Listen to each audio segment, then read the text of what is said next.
Assalamualaikum warahmatullahi wabarakatuh.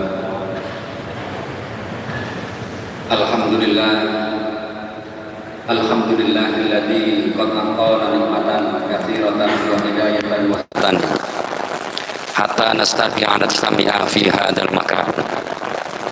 Salatan wa salaman ala nabiyyina Muhammad sallallahu alaihi wasallam alladzi qad hamalan nas min tariqil jahiliyah ila tariqil islamiyah. Wa qala Allah ta'ala fil Qur'anil Aziz, a'udzu billahi minasyaitonir rajim. Bismillahirrahmanirrahim.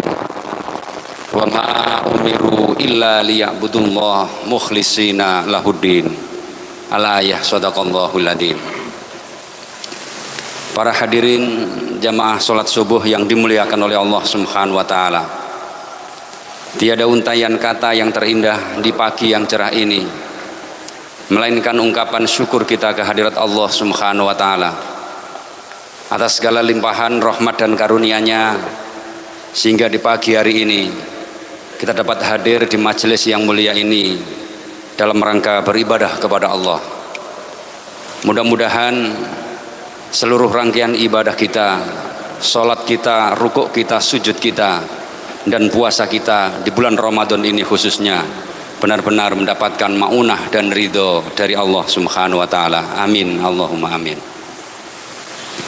Para bapak, ibu, hadirin sekalian yang dimuliakan oleh Allah, kita sadari hari demi hari telah berganti, bulan demi bulan telah berlalu, tak terasa sekarang ini kita sudah berada di hari yang ke-12 bulan Ramadan tahun 1444 Hijriah. Para hadirin jamaah salat subuh yang dimuliakan oleh Allah Subhanahu wa taala, sungguh merupakan sebuah kenikmatan yang luar biasa dalam hidup dan kehidupan kita ini. Kita diberikan nikmat oleh Allah yang luar biasa ini, bisa berjumpa dengan bulan Ramadan. Bapak Ibu sekalian yang dimuliakan oleh Allah, kita sadari atau tidak bahwa perjumpaan kita dengan bulan Ramadan ini kalau dihitung hampir sama dengan jumlah usia kita. Kalau usia kita sekarang 40 tahun misalnya, berarti kita sudah pernah berjumpa dengan Ramadan sebanyak 40 kali. Kalau usia kita 50 tahun misalnya, berarti kita sudah pernah berjumpa dengan bulan Ramadan 50 kali. 60 tahun atau lebih misalnya, berarti sudah pernah berjumpa dengan Ramadan 60 kali dan seterusnya.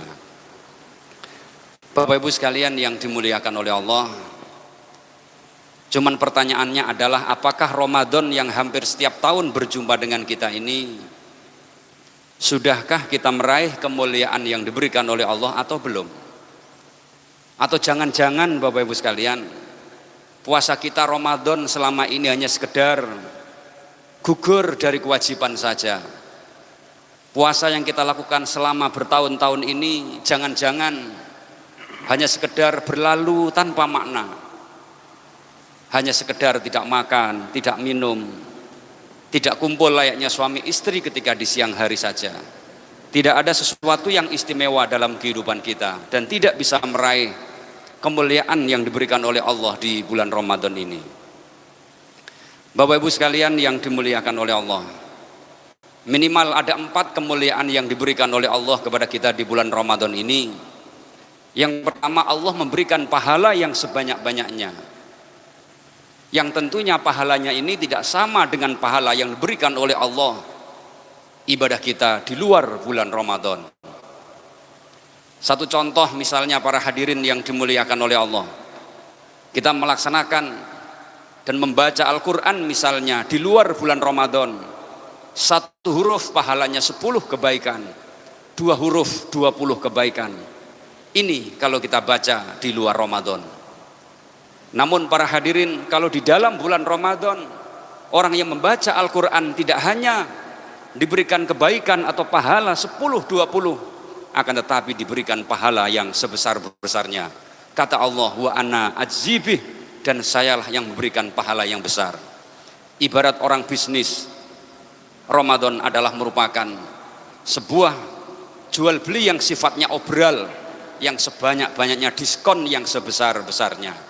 Oleh karena itu para hadirin yang dimuliakan oleh Allah, marilah kita senantiasa meraih kemuliaan Allah ini dengan mengambil berbagai macam ibadah, terutama ibadah sunnah, sehingga memperberat mizan amal kebaikan kita di akhirat kelak.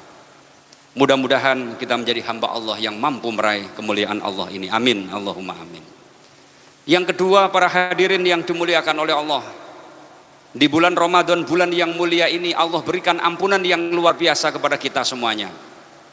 Di mana ibarat seorang yang memiliki kendaraan bermotor, bulan Ramadan ini adalah merupakan bulan pemutihan bagi mereka yang punya kendaraan bermotor yang belum pernah disuratkan, yang nunggak pajaknya. Ayo kita suratkan, ayo kita putihkan di bulan Ramadan ini. Manakala banyak dosa dan kesalahan kita yang pernah kita lakukan para hadirin, ayo kita putihkan dosa dan kesalahan kita ini dengan cara memperbanyak amalan-amalan di bulan Ramadan.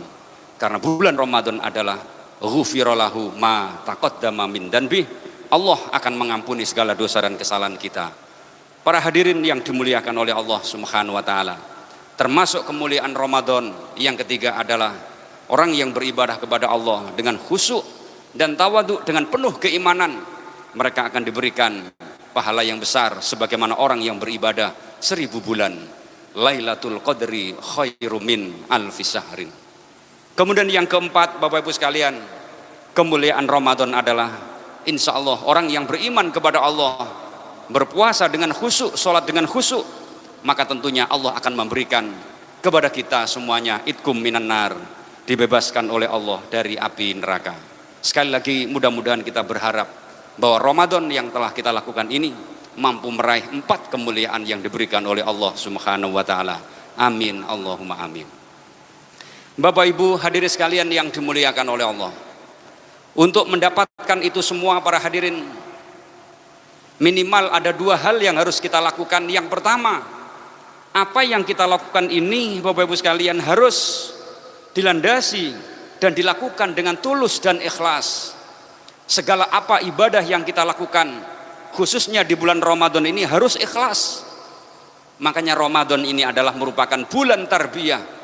Ramadan adalah merupakan bulan pendidikan bagi kita, agar kita melaksanakan ibadah, baik ibadah yang sifatnya mahdhah maupun ibadah yang sifatnya ghairu mahdhah, harus kita lakukan dengan ikhlas. Kenapa para hadirin? Kalau tidak ikhlas, seluruh amal kebaikan kita, pahala kita akan sirna di hadapan Allah Subhanahu wa taala. Allah mengingatkan kepada kita di dalam Al-Qur'an, a'udzubillahi minasyaitonirrajim, wa qadimna ila ma amilu min amalin faja'alnahu haba'am mansura. Nanti di akhirat kala seluruh kebaikan kita diberikan oleh Allah Subhanahu wa taala, disodorkan oleh Allah Subhanahu wa taala. Namun kebaikan itu tidak bisa menjadikan mizan bagi kita, tidak bisa memperberat amal kebaikan kita, pahala kita di akhirat kala. Akan tetapi kebaikan itu justru malah bertebaran bagaikan debu yang hilang begitu saja, haba'am mansura. Para hadirin yang dimuliakan oleh Allah Subhanahu wa taala, oleh karena itu marilah kita jadi orang yang ikhlas. Ketika sholat misalnya harus ikhlas, sholat tarawih, qiyamul lail, atau sholat apapun termasuk sholat subuh seperti ini, harus melatih diri kita untuk menjadi sholat atau jamaah yang ikhlas. Contoh misalnya orang ikhlas itu gampang cirinya Bapak Ibu sekalian. Ketika sholatnya imamnya panjang, adek saman gremeng, ngerasani, bar sholat ngene iki nggo, wah berarti sholatnya sampean gak ikhlas. Kultum seperti ini, engko nek buyar saman rasani, wah kultum kok ngalor gak ngidul gak saman rasani, berarti ibadah saman kurang ikhlas Bapak Ibu sekalian. Nah, oleh karena itu mari dalam hidup dan kehidupan kita ini tidak hanya ibadah yang sifatnya mahdhah, dan termasuk juga ibadah yang sifatnya ghairu mahdhah, kita harus melaksanakan dengan ikhlas. Bapak Ibu sekalian yang dimuliakan oleh Allah, memang belajar jadi wong ikhlas itu gampang-gampang angel Bapak Ibu sekalian. Yo tapi akeh angele. Jangankan panjenengan loh, saya juga pernah diuji oleh Allah untuk belajar menjadi orang ikhlas. Baru-baru ini di menjelang awal Ramadan, saya diundang ceramah mengawali atau persiapan menghadapi Ramadan di daerah Malang sana. Malam hari ngaji jam 9 mulai, diawali dengan cerita-cerita, puisi-puisi, jam 9 baru naik. Jam 10 selesai, pamit saya dari Malang, dibawai macam-macam banyak. Bapak Ibu sekalian, mohon maaf, ketika sampai ke rumah saya lihat, loh, ini mohon maaf agak jorok ya, ini panitianya kok lali, kok gak ngkai amplop sampai aku, jauh-jauh dari Malang. Wis sudah, saya belajar menjadi orang ikhlas. Jam 11 bengi saya mapan tidur karena ngantuk, mau tidur tak iring nonganan, saya gak esok turu, tak iring nongiri, saya gak esok turu. Nah, akhirnya saya sholat 2 rakaat, sholat sunnah, kemudian wudhu, sholat sunnah. Ya, selesai sholat sunnah baru ditelepon sama panitianya, Assalamualaikum Pak Ustadz, mohon maaf ini lupa saya minta nomor rekeningnya Pak Ustadz. Akhirnya dikirim kelunting, masuk tidur beneran langsung kelengersek ya. Ini melatih kita, diri kita, bagaimana cara menjadi orang yang ikhlas. Kadang berat sekali Bapak Ibu sekalian ya. Oleh karena itu Ramadan dalam hal ini adalah pendidikan bagi kita untuk menjadi orang yang ikhlas. Termasuk yang kedua Bapak Ibu sekalian, ibadah mahdhoh misalnya. Kita sholat apakah sendiri atau berjamaah Bapak Ibu sekalian. Cirinya orang yang tidak ikhlas sholatnya adalah, pertama, orangnya biasanya sholatnya itu suka melamun ya. Kadang-kadang mohon maaf, terkesan sholatnya itu sesuatu yang hilang ketika dicari sebelum sholat, ketemulah ya ketika pada saat sholat. Ini ada orang yang cerita kepada saya, mohon maaf Bapak Ibu sekalian ya, Pak, saya kalau sholat itu enak sekali. Loh, kok enak gimana? Sesuatu yang hilang, sekira tak cari nggak ketemu Pak, ketika sholat ketemu sesuatu yang hilang itu.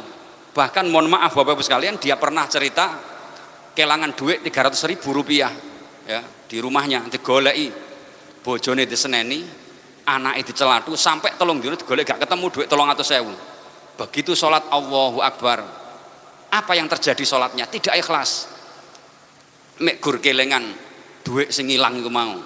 Wah, duit kula nang jone jok sepeda motor. Kemudian sami Allahu liman hamidah, waduh blaen, lali duit sepeda motor digawe ponakanku. Allahu Akbar, sampai Islam tidak ada yang terpikir dalam ibadahnya ketika berdoa kepada Allah, akan tapi hanya ingat, hanya kehilangan uang yang 300.000 tadi. Naudzubillah min dalik. Persoalan-persoalan inilah Bapak Ibu sekalian yang menjadikan hidup dalam kehidupan kita harus kita lata lebih baik agar sholat kita menjadi sholat yang khusyuk kepada Allah Subhanahu wa ta'ala. Dan sering terjadi juga Bapak Ibu sekalian, terkadang orang yang sholatnya tidak ikhlas. Itu banyak di antara saudara-saudara kita yang ketika sholat ini dibujui sama penjual sarung Bapak Ibu sekalian. Makanya kalau sholat sebaiknya jok gelem dibuji untuk jual sarung. Apa? Mereknya dikek mburi, pas kencengin mburine sholat, didelok jamaah neng mburine. Ini bisa merusak sholatnya orang yang di belakang kita. Makanya bapak-bapak sekalian, ibu-ibu, ketika bapaknya mau melaksanakan sholat, ada mereknya tumpelin nanggone mburi, saman ketok bu mereknya itu ya. Atau saman iring no, biar tidak dilihat jamaah yang ada di belakang. Ini sering terjadi ya. Bisa jadi jamaahnya tidak konsentrasi gara-gara apa? Gara-gara imam di depannya atau jamaah di depannya ada tulisannya. Ini sering. Apalagi merek-merek sarung yang mahal. Allahu Akbar, wah sarungnya BHS kira. Larang iki. Sami Allahu liman hamidah. Wah gak mungkin tuku dhewe iki, paling dikei dum-duman iki. Allahu Akbar sampai salam. Tidak ada sesuatu yang dibaca dalam sholatnya, hanya ingat sarung yang dipakai di depan jamaah tadi ini. Oleh karena itu Bapak Ibu sekalian, agar kita bisa mengikhlaskan diri kita dan jamaah di belakang kita, ayo mari kita tata kita sholat kita dengan benar, termasuk rukuh kita yang ada mereknya di belakang, merek-merek favorit atau yang merek-merek trendy, colong dibalik atau diketok ya, kayak ngarep biar tidak bisa dilihat jamaah yang ada di belakangnya. Bapak Ibu sekalian yang dimuliakan oleh Allah Subhanahu wa ta'ala, ada sebuah kisah yang inspiratif pada zaman Rasulullah Shallallahu Alaihi Wasallam. Suatu ketika nanti di akhirat kelak Bapak Ibu sekalian, ada 3 kelompok manusia yang dipanggil oleh Allah Subhanahu wa taala yang lebih dulu. Siapa mereka? 3 orang kelompok manusia. Mereka rata-rata adalah orang yang ibadahnya ketika di dunia tidak ikhlas. Kelompok pertama, para hadirin, dipanggillah mereka, yaitu kelompok manusia yang ketika mati di dunia, mati dalam keadaan di medan perang, dipanggil oleh Allah Subhanahu wa taala, kamu sini, kata Allah. Nggih ya Allah, saya tanya kepada kamu, jawab dengan jujur. Ketika kamu hidup di dunia, apa yang menyebabkan dirimu meninggal dunia? Orang itu jawab, saya meninggal dunia ya Allah, bukan karena sakit, bukan karena kecelakaan, tapi saya meninggal dunia karena berperang, membela ajaran agamamu, berjihad, membela ajaran agamamu ya Allah. Apa kata Allah? Karena orang yang berperang ini tidak ikhlas. Dijawab oleh Allah Subhanahu wa taala, bohong kamu. Kamu dulu berperang bukan membela ajaran agamaku, tidak ikhlas karena diriku, tidak ikhlas karena meraih ridhoku. Akan tetapi kamu dulu berperang hanya ingin dijuluki seorang yang pahlawan, yang membela kebenaran, seolah-olah seperti itu. Silakan kamu masuk neraka, kata Allah Subhanahu wa taala. Orang yang berjuang di jalan Allah, para hadirin yang dimuliakan oleh Allah, sampai meninggal dunia di medan perang, tidak menjanjikan dirinya bisa masuk surga, disebabkan gara-gara dirinya kurang ikhlas di dalam melaksanakan tugas amanah, yaitu berperang di jalan Allah tadi itu. Kemudian yang kedua, para hadirin yang dimuliakan oleh Allah, ada kelompok manusia yang kedua dipanggil oleh Allah Subhanahu wa taala. Siapa mereka itu? Adalah orang yang dulunya ketika di dunia rajin membaca Quran, suaranya sangat merdu, para hadirin. Dipanggil oleh Allah Subhanahu wa taala, kamu kesini. Inggih ya Allah. Kamu dulu mati usia berapa? 60 tahun ya Allah. Selama 60 tahun kamu di dunia, kamu gunakan untuk apa? Jawab orang tadi itu, mohon maaf ya Allah, saya habiskan waktu saya untuk mengaji ke sana, mengaji ke sini, mendengar, membaca ayat-ayatmu. Apa tujuan kamu? Agar mendapatkan ridhomu, mendapatkan pahalamu ya Allah. Ternyata apa, para hadirin? Jawab Allah Subhanahu wa taala, bohong kamu. Kamu membaca Quran ke sana kemari bukan ikhlas karena mendapatkan ridhoku, akan tetapi kamu membaca Quran agar kamu dipuji orang lain, seolah-olah suaramu adalah suara yang indah dan seterusnya. Wahai kamu yang baca Quran, masuklah kamu ke dalam neraka. Naudzubillah min dzalik. Orang yang ketika di dunia sering membaca Quran, akan tetapi hatinya tidak ikhlas, tidak bisa menambah pahala yang besar, akan tapi justru sebaliknya menjadikan bumerang mereka, yaitu masuk ke dalam neraka. Naudzubillah min dzalik. Para hadirin jamaah salat subuh yang dimuliakan oleh Allah Subhanahu wa taala. Kemudian kelompok manusia yang ketiga, para hadirin, dipanggil oleh Allah Subhanahu wa taala, wahai kamu kesini. Nggih ya Allah. Kelompok manusia yang ketiga ini adalah kelompok manusia, para hadirin, manusia yang dulu ketika di dunia kaya raya. Panggil oleh Allah Subhanahu wa taala, saya tanya kepada kamu, kata Allah, kamu dulu di dunia memiliki kenikmatan yang banyak, rezeki yang luas, kekayaan yang luar biasa. Benar? Benar ya Allah.